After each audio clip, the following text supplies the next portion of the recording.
So, the other day I watched a video that Grace Randolph uploaded talking about the Multiverse of Madness, the next Doctor Strange movie.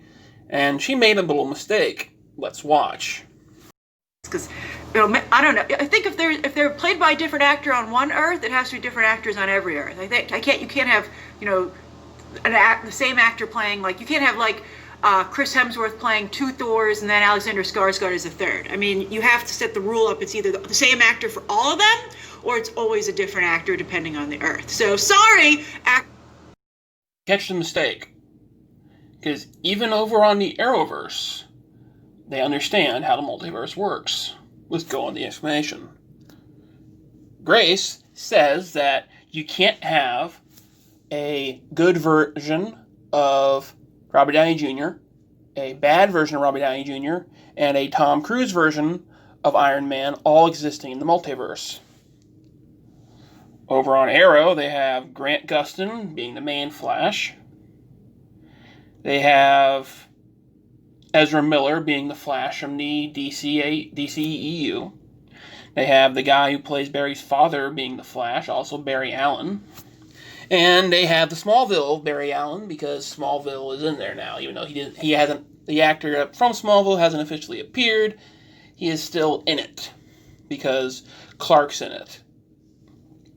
But also, they have Grant Gustin of Earth 2 being the dorky Barry Allen with no powers. And I know Savitar doesn't count because he's technically from the future, but still the same thing, technically.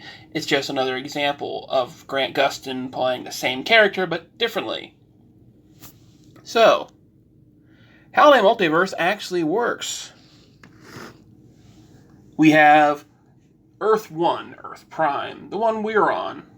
Let's say, for example, your parents decide, we're not going to have sex tonight. We're too tired. Guess what? And that was the night you conceived. You're no longer conceived. It takes that sperm and that egg connecting to make that person. So anything changing before the person is born changes how they look.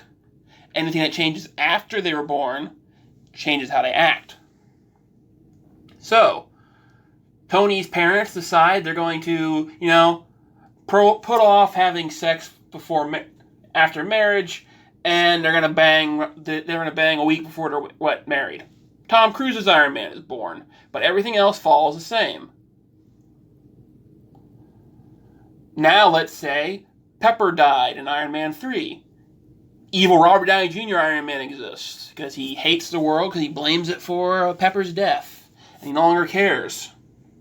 Those are just some simple examples of how you could have a villainous version of the main actor that you have, and you'd have a separate version of the actor that you have. It's not that hard to understand. Change something before the person is born, that person no longer looks like that. Change something after the person was born, their personality changes.